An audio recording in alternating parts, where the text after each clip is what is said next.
Welcome back to good morning Aaj. तो जनाब अब कुछ हम बात करेंगे एडिटोरियल्स के ऊपर, डिस्कशन करेंगे कि क्या कुछ है एडिटोरियल में। उसके लिए हमारे सीनियर सहाफ़ी नफीस सईद साहब ने हमें स्टूडियोज में ज्वाइन किया है। अस्सलाम वालेकुम and welcome to good morning आज। कैसे हैं आप? तबीयत ठीक नहीं लग रही आपकी? जी बेहतर है। बेहतर है, ठीक है। वही हुआ हुआ है आपके साथ माइग्रेन, जो हम सबको होता है माइग्रेन, मुश्तरका हम सबकी जो है मुश्तरका, ये तीनों लोग माइग्रेन का शिकार रहते हैं। एग्जैक्टली। वैसे अल्लाह दुश्मन को भी ना दे। आमीन। बहरहाल रोल ऑफ इंस्टीट्यूशंस, तमाम अदारिये, तमाम अखबारात एक ही चीज़ को चीख रहे हैं कि तसादुम ना हो जाए इदारों का, क्योंकि हमने देखा कि पहले मुस्लिम लीग नून की पार्लियामेंट्री एक पार्टी बैठी, उसने डिसाइड किया कि अब जो है वही जो एक नरेटिव था नवाज़ शरीफ साहब का, हमने पहले भी इस पर डिस्कशन की थी सभा, कि नवाज़ शरीफ साहब चेक कर रहे हैं कि उनकी कितनी सपोर्ट उनको मिल पाती है। और फिर हमने देखा कि जलसों की, जब लोगों की तादाद बड़ी जलसों की, फिर ज़मनी इंतखाब में उनको जो है फतह नसीब हुई, उसके बाद उन्होंने अपने उस प्लान को, जो उन्होंने किसी को बताया नहीं था और रखा हुआ था कि मुझसे आवाम से हर जगह वो वादे लेते आ रहे थे, वो लग रहा है कि अब उसको वो अमली शक्ल देने जा रहे हैं। और ये तमाम जो चीज़ें बन रही हैं, जो मसाइल आगे बढ़ रहे हैं और जो तसादुम की एक फ़िज़ा कायम हो रही है, उसमें लग रहा ये है कि अगर नवाज़ शरीफ साहब को किसी भी रेफरेंस में सज़ा होती है तो वो पूरी कोशिश करेंगे कि अवाम को सड़कों पर ले आए। और इमरान खान साहब ने पहले अंदिया दे दिया है कि अगर पार्लियामेंट के हवाले से आप कानून साजी करेंगे अदलिया को, तो सुप्रीमेसी को कंट्रोल करने के लिए, तो फिर हम सड़कों पर आएंगे। तो ये जो है मुल्क के लिए ये जो रस्साकशी या महाजराई जो है ये मुल्क के लिए बेहतर नहीं है। कि अगर तो आप किसी भी इदारे के ऊपर कोई पॉइंट आउट करते हैं उसकी किसी भी चीज़ को, तो अगर आप मुल्क के लिए कर रहे हैं तो फिर तो बात समझ में आती है कि जी आप चाहते हैं कि ओवरऑल कोई निज़ाम बेहतर हो जाए। लेकिन अगर आप अपने मुफाद के लिए और अपने लिए ऐसा करें तो मेरे ख्याल में ये आपकी अपनी सियासत के लिए भी नुकसानदेह। और नून लीग की अगर बात करें, नफीस साहब, तो नून लीग जिस तरीके से जलसे कर रही है और जिस तरीके से उनको अब आवाम का समंदर घेर लेता है उनके जलसों में, फिर उनकी 2 कामयाबियां भी सामने आई हैं, आपको नहीं लगता 18 में नून लीग अगर इक़्तिदार में आ जाती है तो फिर ये विक्टिम कार्ड ही होगा जो नून लीग को दोबारा इलेक्ट करवाएगा? देखिए सबा, अभी मकसद तो ये है, नून लीग ने ये तो देखा है और हम अब देख रहे हैं कि तकारीर का टोन चेंज हो रहा है। वो ये हो रहा है कि हमें अब इक़्तिदार नहीं चाहिए, हमें पता है कि शिकस्त नहीं चाहिए, हमें फतह नहीं चाहिए, हमें ये देखना, हमारी फतह ये है कि नवाज शरीफ साहब की नाअहली जो है वो अहलियत में बदल जाए। इस चीज़ के लिए कोशिश की जा रही है। इदारती नोट ये कहते हैं कि नून लीग ने खुद भी जो है पार्लियामेंट की सुप्रीमेसी को कब कितना वो मुकदम रखा है। नवाज शरीफ साहब खुद पार्लियामेंट के कितने सेशन उन्होंने अटेंड किए हैं। इवन अभी हम देख रहे हैं सेनेट में उन्होंने कहा कि इन कैमरा इजलास बुलाते हैं, हमें ये बता दें कि आपने सऊदी अरब में किस जगह पर पाकिस्तानी ट्रुप्स भेजे हैं, तो उसका जवाब जो डिफेंस मिनिस्टर नहीं दे सके, एतमाद में नहीं लिया जा रहा, भेजने का ऐलान किया है। जी हाँ, तो उस वक्त भी आपने पार्लियामेंट को नहीं लिया। इससे पहले भी हमने देखा था इसके हवाले से, सीरिया के हवाले से, वहाँ भी आपने पार्लियामेंट को एतमाद में नहीं लिया। फिर राहिल शरीफ साहब के बारे में हमने देखा, वहाँ पर भी डिबेट हुई, सेनेट में उसके बारे में कहा गया, उस वक्त भी पार्लियामेंट को आपने एतमाद में नहीं लिया।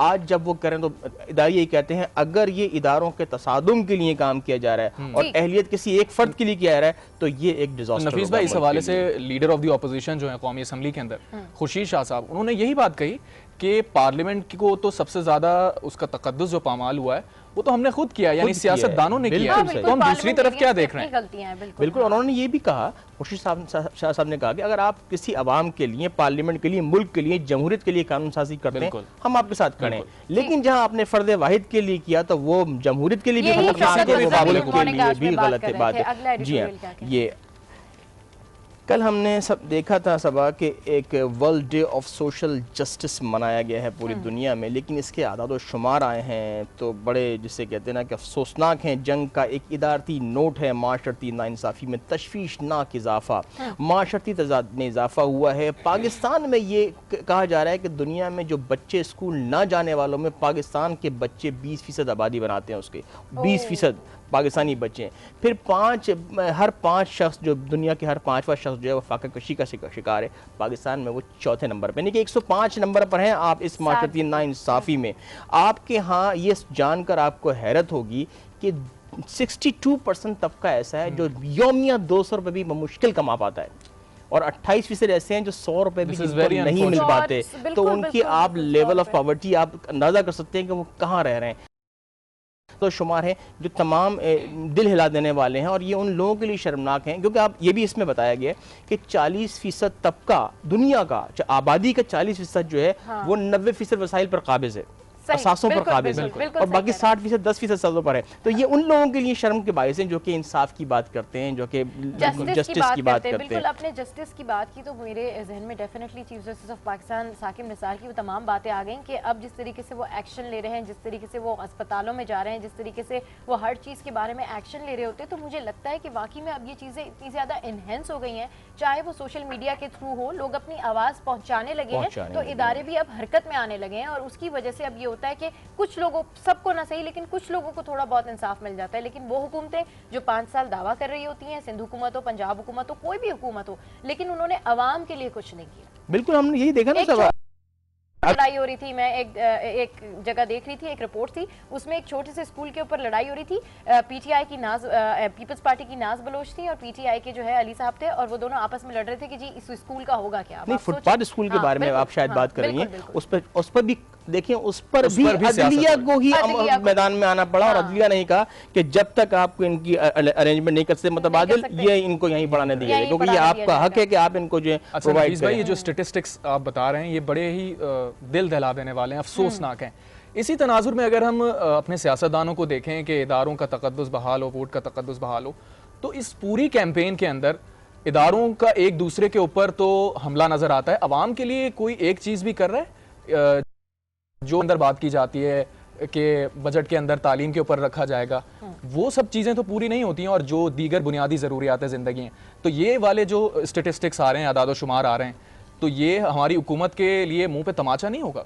बिल्कुल यही बात कही गई है कि शर्मनाक आदाद शुमार है ना। अभी भी हम देख रहे थे शहबाज शरीफ साहब, इसी दिन के हवाले से उनकी तकरीर में सुन रहा था, तो वो यही कह रहे थे कि अभी भी इनजस्टिस, इंसाफ, जस्टिस की तरफ जा रहे थे, कोई इंसाफ की फराहमी को हम यकीनी बनाएंगे। देखिए, पंजाब में बहरहाल थोड़ा बहुत काम हुआ है इस हवाले से, तो वो इसमें यकीनी कोई दूसरी राय नहीं है, लेकिन जो इंसानी तरक्की होनी चाहिए थी, जो मुआशरती तरक्की होनी चाहिए थी, उसमें तमाम गवर्नमेंट फेल हो चुकी हैं। इस वक्त सिर्फ बातें हुई हैं, हम देख रहे हैं जहाँ इंतखाबात के हवाले से आवाम के वोट के तकद्दुस की बात हो रही है कि आपके तकद्दुस की पामाली ना हो, लेकिन उस आवाम के बारे में, उसकी ज़िंदगी के बारे में नहीं सोचा जा रहा।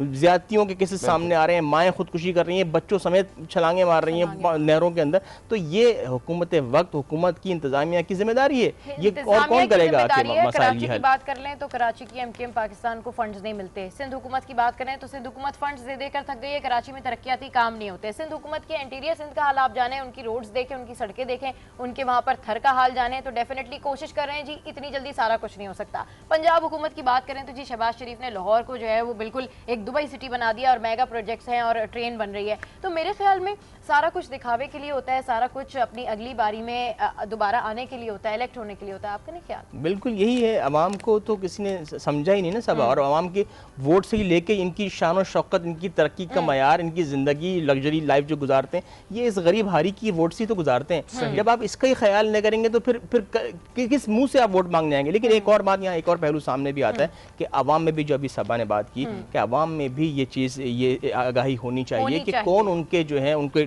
इशूज़ को एड्रेस कर रहा है, और कौन जो है वो उन्हें ख्याली पुलाव दिखा के, ख्याली जो ख्यालात महल तामीर करके और अपने उनके इस चीज़ को कैश कर रहा है, और अपने इक़्तिदार में जाने के लिए उनकी सीढ़ी इस्तेमाल कर रहा है, और फिर उनको एक कचरे के टिश्यू पेपर की तरह फेंक दिया जाता है। कह रहे हैं। बहुत शुक्रिया नफीस नईम साहब हमारे साथ मौजूद थे। क्योंकि 2018 के इलेक्शन अब करीब आने वाले हैं, सियासतदान भी काफ़ी मुतारिक है, वहीं अब ये बात भी बहुत ज़रूरी हो गई है कि हम अपने लोगों को ये बताएं कि अगर आप वोट देना चाहते हैं तो आप वोट जो है बिल्कुल उस शख्स को दें जो आपको लगता है कि वाकई में वो आइंदा आपके मुल्क के लिए, आपके महल्ले के लिए, आपके इलाके के लिए काम कर सकता है। तो गुड मॉर्निंग आज में यहाँ वक्त एक ब्रेक का, stay with us, keep watching good morning आज।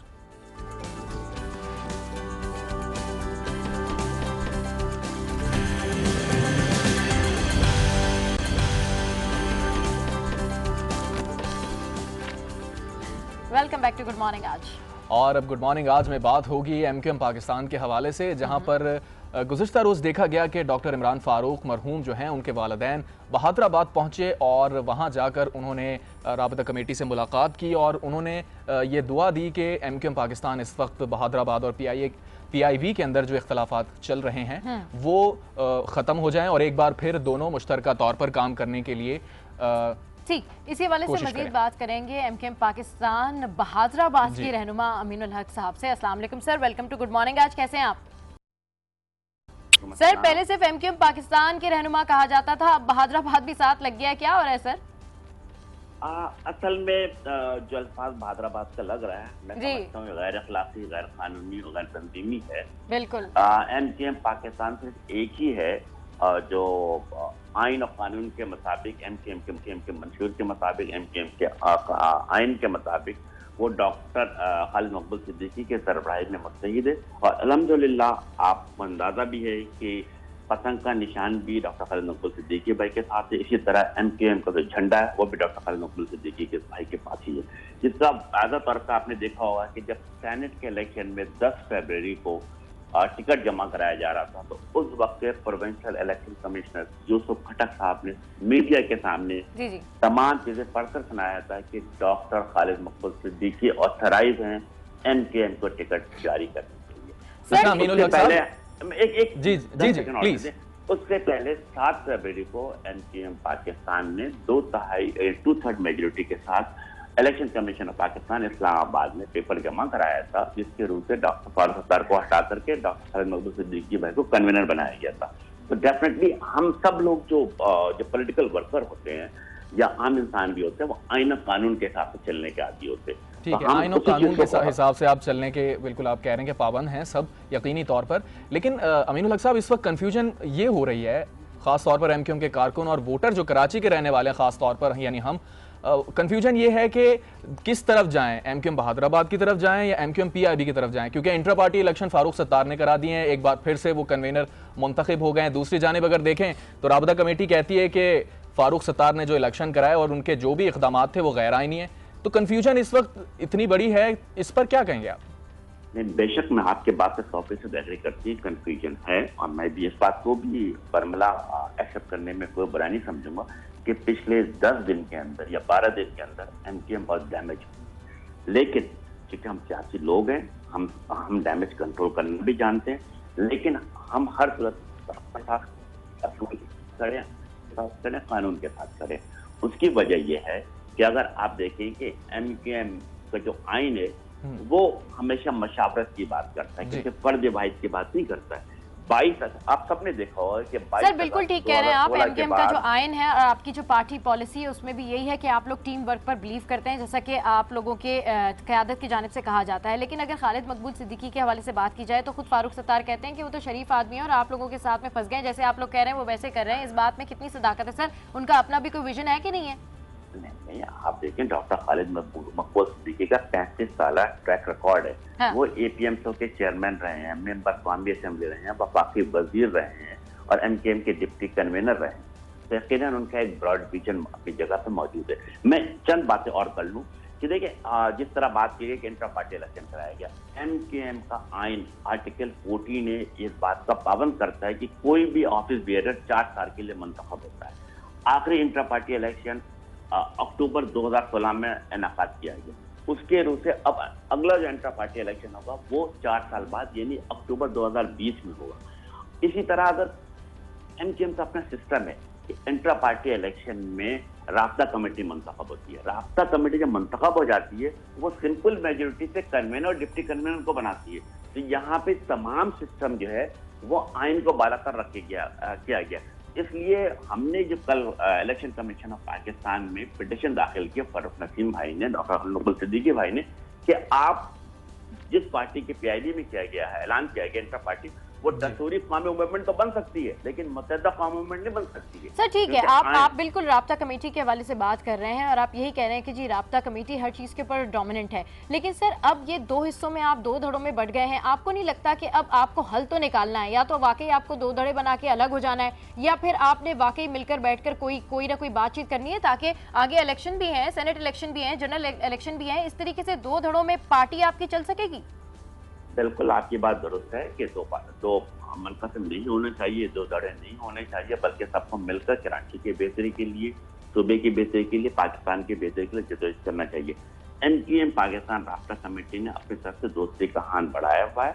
आप देखिए कि जब से ये वाक़या शुरू हुआ है 5 फरवरी से, कम 3 दफा पूरी राब्ता कमेटी बाजमात डॉक्टर फारूक सत्तार भाई के घर जा चुकी है। एक दफा हमने उनसे 3 घंटा मुलाकात की, दूसरी दफा जब हम 8 फरवरी को उनके घर पर गए, अनफॉर्चुनेटली 1.25 घंटा उनके घर पे इंतजार करने के बाद फारूक भाई पूरी राब्ता कमेटी से मुलाकात करने नहीं आए।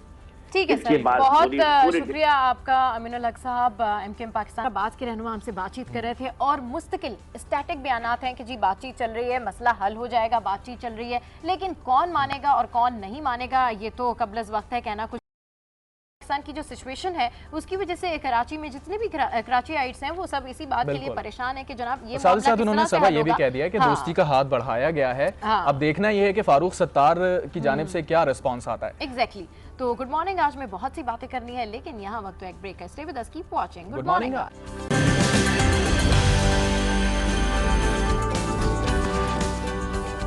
Welcome back to good morning Aaj. तो जनाब अब कुछ हम बात करेंगे एडिटोरियल्स के ऊपर, डिस्कशन करेंगे कि क्या कुछ है एडिटोरियल में। उसके लिए हमारे सीनियर सहाफ़ी नफीस सईद साहब ने हमें स्टूडियोज में ज्वाइन किया है। अस्सलाम वालेकुम and welcome to good morning आज। कैसे हैं आप? तबीयत ठीक नहीं लग रही आपकी? जी बेहतर है। बेहतर है, ठीक है। वही हुआ हुआ है आपके साथ माइग्रेन जो हम सबको होता है, माइग्रेन मुश्तरका हम सबकी जो है मुश्तरका, ये तीनों लोग माइग्रेन का शिकार रहते हैं। एग्जैक्टली। वैसे अल्लाह दुश्मन को भी ना दे। बहरहाल रोल ऑफ इंस्टीट्यूशंस, तमाम अदारिये, तमाम अखबारात एक ही चीज़ को चीख रहे हैं कि तसादुम ना हो जाए इदारों का, क्योंकि हमने देखा कि पहले मुस्लिम लीग नून की पार्लियामेंट्री एक पार्टी बैठी, उसने डिसाइड किया कि अब जो है वही जो एक नरेटिव था नवाज़ शरीफ साहब का, हमने पहले भी इस पर डिस्कशन की थी सभा, कि नवाज़ शरीफ साहब चेक कर रहे हैं कि उनकी कितनी सपोर्ट उनको मिल पाती है। और फिर हमने देखा कि जलसों की, जब लोगों की तादाद बड़ी जलसों की, फिर ज़मीनी इंतखाब में उनको जो है फतह नसीब हुई, उसके बाद उन्होंने अपने उस प्लान को जो उन्होंने किसी को बताया नहीं था और रखा हुआ था कि आप मुझसे आवाम से हर जगह वो वादे लेते आ रहे थे, वो लग रहा है कि अब उसको वो अमली शक्ल देने जा रहे हैं। और ये तमाम जो चीज़ें बन रही हैं, जो मसाइल आगे बढ़ रहे हैं और जो तसादुम की एक फ़िज़ा कायम हो रही है, उसमें लग रहा ये है कि अगर नवाज़ शरीफ साहब को किसी भी रेफरेंस में सज़ा होती है तो वो पूरी कोशिश करेंगे कि अवाम को सड़कों पर ले आए। और इमरान खान साहब ने पहले अंदिया दे दिया है कि अगर पार्लियामेंट के हवाले से आप कानून साजी करेंगे अदलिया को तो सुप्रीमेसी को कंट्रोल करने के लिए, तो फिर हम सड़कों पर आएंगे।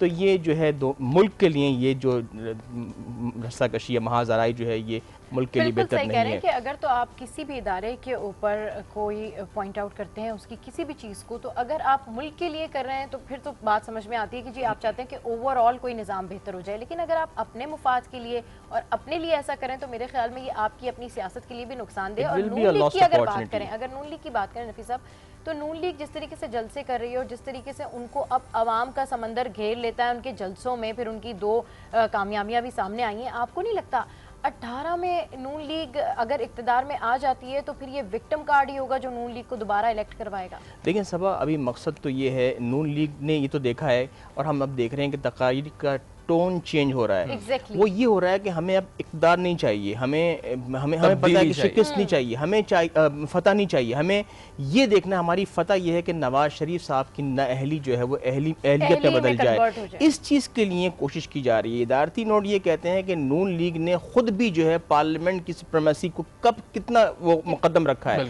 नवाज शरीफ साहब खुद पार्लियामेंट के कितने सेशन उन्होंने अटेंड किए हैं। इवन अभी हम देख रहे हैं सेनेट में उन्होंने कहा कि इन कैमरा इजलास बुलाते हैं, हमें ये बता दें कि आपने सऊदी अरब में किस जगह पर पाकिस्तानी ट्रुप्स भेजे हैं, तो उसका जवाब जो डिफेंस मिनिस्टर नहीं दे सके, एतमाद में नहीं लिया जा रहा भेजने का ऐलान किया है। जी हाँ, तो उस वक्त भी आपने पार्लियामेंट को नहीं लिया। इससे पहले भी हमने देखा था इसके हवाले से, सीरिया के हवाले से, वहां भी आपने पार्लियामेंट को एतमाद में नहीं लिया। फिर राहिल शरीफ साहब के बारे में हमने देखा, वहां पर भी डिबेट हुई, सेनेट में उसके बारे में कहा गया, उस वक्त भी पार्लियामेंट को आपने एतमाद में नहीं लिया। आज जब वो करें तो इदारे यही कहते हैं अगर ये इदारों के तसादुम के लिए काम किया जा रहा है और अहलियत किसी एक फर्द के लिए किया जा रहा है तो ये एक डिजास्टर। नफीस भाई, इस हवाले से लीडर ऑफ द ऑपोजिशन जो है कौमी असम्बली के अंदर खुर्शीद शाह साहब, उन्होंने यही बात कही कि पार्लियामेंट को तो सबसे ज्यादा उसका तकद्दुस जो पामाल हुआ है वो तो हमने खुद किया, यानी सियासतदानों ने किया, तो हम दूसरी तरफ क्या देख रहे हैं? बिल्कुल। उन्होंने ये भी कहा, खुर्शीद शाह साहब ने कहा कि अगर आप किसी अवाम के लिए, पार्लियामेंट के लिए, मुल्क के लिए, जमहूरियत के लिए कानून साजी करते हैं, हम आपके साथ खड़े हैं। लेकिन जहां आपने फर्द वाहिद के लिए किया तो वो जमहूरियत के लिए भी गलत है, बात है। जी हाँ, ये कल हमने सब देखा था सबा कि एक world day of social justice मनाया गया है पूरी दुनिया में, लेकिन इसके आदाद शुमार आए हैं तो बड़े जिसे कहते हैं ना कि अफसोसनाक हैं। जंग का एक इदारती नोट है, माशरती नाइंसाफ़ी में तशवीशनाक इजाफा, माशरती तजाद में इजाफा हुआ है। पाकिस्तान में ये कहा जा रहा है कि दुनिया में जो बच्चे स्कूल ना जाने वालों में पाकिस्तान के बच्चे 20% आबादी बनाते हैं, उसके 20% पाकिस्तानी बच्चे हैं। फिर हर पाँच शख्स, जो दुनिया के हर पाँचवा शख्स जो है वो फाका कशी का शिकार है, पाकिस्तान में वो चौथे नंबर पर, यानी कि 105 नंबर पर हैं आप इस माशरती नाइंसाफ़ी में। आपके यहाँ ये जानकर आपको हैरत होगी कि 62% तबका ऐसा है जो यौमिया 200 रुपये भी मुश्किल कमा पाता है, और 28% ऐसे हैं जो 100 रुपये भी जिनको नहीं मिल पाते। तो उनकी आप लेवल ऑफ पॉवर्टी आप अंदाज़ा कर सकते हैं कि वो कहाँ रह रहे हैं।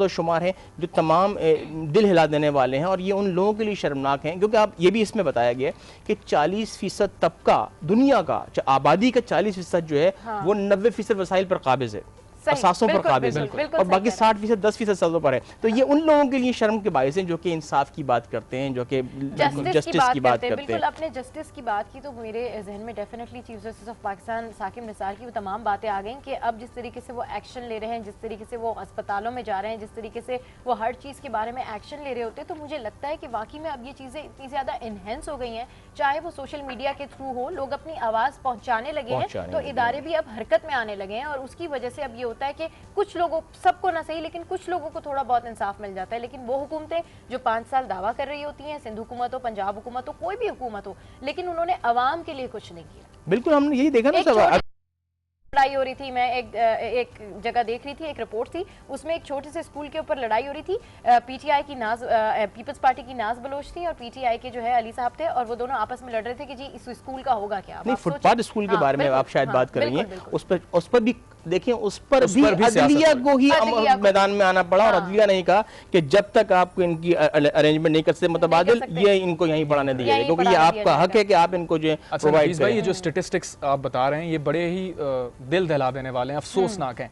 इसी तनाजुर में अगर हम अपने सियासतदानों को देखें कि इदारों का तकद्दुस बहाल हो, वोट का तकद्दुस बहाल हो, तो इस पूरी कैंपेन के अंदर इदारों का एक दूसरे के ऊपर तो हमला नजर आता है। अवाम के लिए कोई एक चीज़ भी कर रहा है, जो अंदर बात की जाती है कि बजट के अंदर तालीम के ऊपर रखा जाएगा, वो सब चीज़ें तो पूरी नहीं होती हैं, और जो दीगर बुनियादी ज़रूरियात ज़िंदगी हैं, तो ये वाले जो स्टेटिस्टिक्स आ रहे हैं, आदाद शुमार आ रहे हैं, तो ये हमारी हुकूमत के लिए मुंह पे तमाचा नहीं होगा? बिल्कुल यही बात कही गई है कि शर्मनाक आदाद शुमार है ना। अभी भी हम देख रहे थे शहबाज शरीफ साहब इसी दिन के हवाले से उनकी तकरीर का सुन रहा था, तो वो यही कह रहे थे कि अभी भी इंसाफ जस्टिस की तरफ जा रहे थे, कोई इंसाफ की फराहमी को हम यकीनी बनाएंगे। देखें, पंजाब में बहरहाल थोड़ा बहुत काम हुआ है इस हवाले से, तो वो इसमें यकीनी कोई दूसरी राय नहीं है, लेकिन जो इंसानी तरक्की होनी चाहिए थी, जो मुआशरती तरक्की होनी चाहिए थी, उसमें तमाम गवर्नमेंट फेल हो चुकी हैं। इस वक्त सिर्फ बातें हुई हैं, हम देख रहे हैं जहाँ इंतखाबात के हवाले से अवाम के वोट के तकद्दुस की बात हो रही है कि आपके तकद्दुस की पामाली ना हो, लेकिन उस अवाम के बारे में, उसकी ज़िंदगी के बारे में नहीं सोचा जा रहा।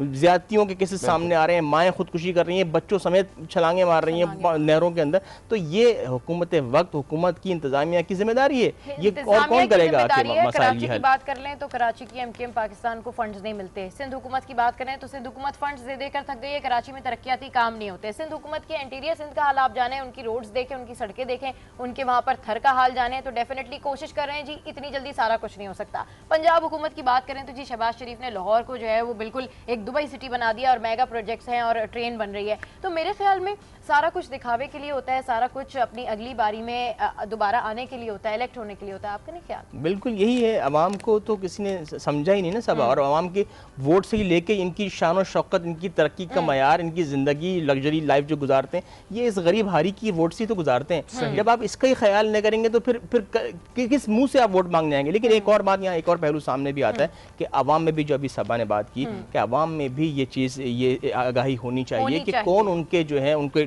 इशूज़ को एड्रेस कर रहा है, और कौन जो है वो उन्हें ख्याली पुलाव दिखा के, ख्याली जो ख्यालात महल तामीर करके और अपने उनके इस चीज़ को कैश कर रहा है, और अपने इक़्तिदार में जाने के लिए उनकी सीढ़ी इस्तेमाल कर रहा है, और फिर उनको एक कचरे के टिश्यू पेपर की तरह फेंक दिया जाता है। बहुत शुक्रिया नफीस नईम साहब हमारे साथ मौजूद थे, क्योंकि 2018 के इलेक्शन अब करीब आने आने वाले हैं, सियासतदान भी काफ़ी मुतारिक है। वहीं अब ये बात भी बहुत ज़रूरी हो गई है कि हम अपने लोगों को ये बताएं कि अगर आप वोट देना चाहते हैं तो आप वोट जो है बिल्कुल उस शख्स को दें जो आपको लगता है कि वाकई में वो आइंदा आपके मुल्क के लिए, आपके महल्ले के लिए, आपके इलाके के लिए काम कर सकता है। तो गुड मॉर्निंग आज में यहाँ वक्त एक ब्रेक का, stay with us, keep watching good morning Aaj.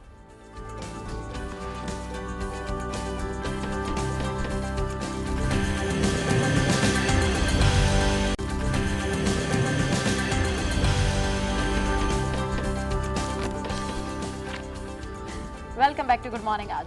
और अब गुड मॉर्निंग आज में बात होगी एमक्यूएम पाकिस्तान के हवाले से, जहां पर गुज़िश्ता रोज़ देखा गया कि डॉक्टर इमरान फारूक मरहूम जो हैं उनके वालिदैन बहादराबाद पहुंचे और वहां जाकर उन्होंने राबता कमेटी से मुलाकात की और उन्होंने ये दुआ दी कि एमक्यूएम पाकिस्तान इस वक्त बहादराबाद और PIV के अंदर जो इख्तलाफात चल रहे हैं वो ख़त्म हो जाएं और एक बार फिर दोनों मुश्तरका तौर पर काम करने के लिए ठीक, इसी हवाले से मजीद बात करेंगे एमक्यूएम पाकिस्तान बहादराबाद के रहनुमा अमीनुल हक साहब से। अस्सलाम वालेकुम sir, welcome to good morning आज, कैसे हैं आप? सर पहले सिर्फ एमक्यूएम पाकिस्तान के रहनुमा कहा जाता था, अब बहादराबाद भी साथ लग गया, क्या हो रहा है सर? असल में जो अल्फाज बहादराबाद का लग रहा है, मैं समझता हूँ गैर अखलाकी, गैर कानूनी और गैर तंजीमी है। बिल्कुल। एमक्यूएम पाकिस्तान सिर्फ एक ही है जो आइन और कानून के मुताबिक, एमक्यूएम के मंशूर के मुताबिक, एमक्यूएम के आइन के मुताबिक वो डॉक्टर खालिद मकबूल सिद्दीकी के सरबराही में मुत्तहिद है। और अल्हम्दुलिल्लाह आपको अंदाजा भी है कि पतंग का निशान भी डॉक्टर खालिद मकबूल सिद्दीकी भाई के साथ है। इसी तरह एमक्यूएम का जो झंडा है वो भी डॉक्टर खालिद मकबूल सिद्दीकी के भाई के पास ही है। जिसका आधा तौर पर आपने देखा होगा कि जब सेनेट के इलेक्शन में 10 फरवरी को टिकट जमा कराया जा रहा था तो उस वक्त के प्रोविंशियल इलेक्शन कमिश्नर यूसुफ खटक साहब ने मीडिया के सामने तमाम चीजें पढ़कर सुनाया था कि डॉक्टर खालिद मकबूल सिद्दीकी ऑथराइज हैं एमक्यूएम को टिकट जारी करने के लिए। उससे पहले 7 फरवरी को एमक्यूएम पाकिस्तान ने 2/3 मेजोरिटी के साथ election commission of Pakistan Islamabad में पेपर जमा कराया था, जिसके रूप से डॉक्टर फारूक सत्तार को हटा करके डॉक्टर खालिद मकबूल सिद्दीकी भाई को कन्वीनर बनाया गया था।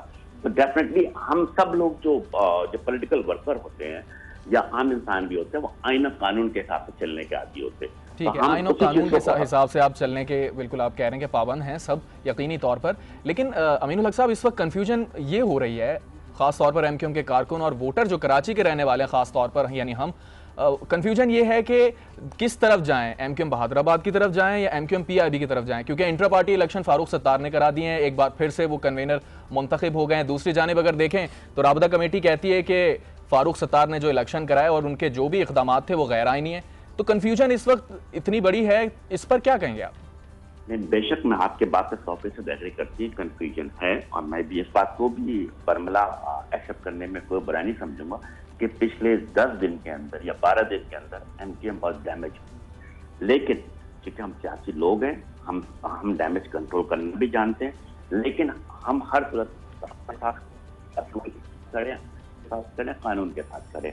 उसकी वजह यह है कि अगर आप देखें कि एमक्यूएम का जो आइन है वो हमेशा मशावरत की बात करता है, क्योंकि फर्द वाहिद की बात नहीं करता है।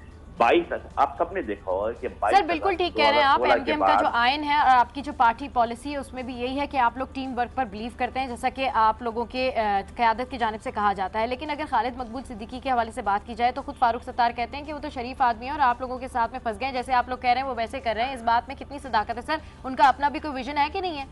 नहीं, आप देखें डॉक्टर खालिद मकबूल सिद्दीकी का 35 साल ट्रैक रिकॉर्ड है। हाँ। वो APMSO के चेयरमैन रहे हैं, मेंबर कौमी असेंबली रहे हैं, वफाकी वजीर रहे हैं और एमक्यूएम के डिप्टी कन्वीनर रहे हैं। तो यकीनन उनका एक ब्रॉड विजन अपनी जगह पर मौजूद है। मैं चंद बातें और कर लूँ कि देखिए, जिस तरह बात की गई कि इंट्रा पार्टी इलेक्शन कराया गया, एमक्यूएम का आइन आर्टिकल 14 इस बात का पाबंद करता है कि कोई भी ऑफिस बेयरर 4 साल के लिए मुंतखब होता है। आखिरी इंट्रा पार्टी इलेक्शन अक्टूबर 2016 में इनेकाद किया गया। उसके रूप से अब अगला जो इंट्रा पार्टी इलेक्शन होगा वो 4 साल बाद यानी अक्टूबर 2020 में होगा। इसी तरह अगर एमक्यूएम का अपना सिस्टम है कि इंट्रा पार्टी इलेक्शन में राब्ता कमेटी मुंतखब होती है। राब्ता कमेटी जब मुंतखब हो जाती है वो सिंपल मेजोरिटी से कन्वीनर और डिप्टी कन्वीनर को बनाती है। तो यहाँ पे तमाम सिस्टम जो है वो आइन को बालातर रख के किया गया। इसलिए हमने जो कल इलेक्शन कमीशन ऑफ पाकिस्तान में पिटिशन दाखिल किया फरूख नसीम भाई ने, डॉक्टर नकुल सिद्दीकी भाई ने, कि आप जिस पार्टी के पीआईडी में किया गया है, ऐलान किया गया इंटर पार्टी, वो दस्तूरी कौमी मूवमेंट तो बन सकती है लेकिन मुत्तहदा कौमी मूवमेंट नहीं बन सकती है। सर ठीक है, आप बिल्कुल राब्ता कमेटी के हवाले से बात कर रहे हैं और आप यही कह रहे हैं कि जी राब्ता कमेटी हर चीज़ के ऊपर डोमिनेंट है, लेकिन सर अब ये दो हिस्सों में आप दो धड़ों में बढ़ गए हैं। आपको नहीं लगता कि अब आपको हल तो निकालना है, या तो वाकई आपको दो धड़े बना के अलग हो जाना है, या फिर आपने वाकई मिलकर बैठकर कोई ना कोई बातचीत करनी है ताकि आगे इलेक्शन भी है, सेनेट इलेक्शन भी है, जनरल इलेक्शन भी है, इस तरीके से दो धड़ों में पार्टी आपकी चल सकेगी? बिल्कुल आपकी बात दुरुस्त है कि दो मुनक़सिम नहीं होने चाहिए, दो धड़े नहीं होने चाहिए, बल्कि सबको मिलकर कराची की बेहतरी के लिए, सूबे की बेहतरी के लिए, पाकिस्तान की बेहतरी के लिए जदोजहद करना चाहिए। एमक्यूएम पाकिस्तान राब्ता कमेटी ने अपनी तरफ से दोस्ती का हाथ बढ़ाया हुआ है। आप देखिए कि जब से ये वाक़या शुरू हुआ है 5 फरवरी से कम 3 दफ़ा पूरी राब्ता कमेटी बाजमात डॉक्टर फारूक सत्तार भाई के घर जा चुकी है। एक दफ़ा हमने उनसे 3 घंटा मुलाकात की, दूसरी दफा जब हम 8 फरवरी को उनके घर पर गए, अनफॉर्चुनेटली 1.25 घंटा उनके घर पे इंतजार करने के बाद फारूक भाई पूरी राब्ता कमेटी से मुलाकात करने नहीं आए।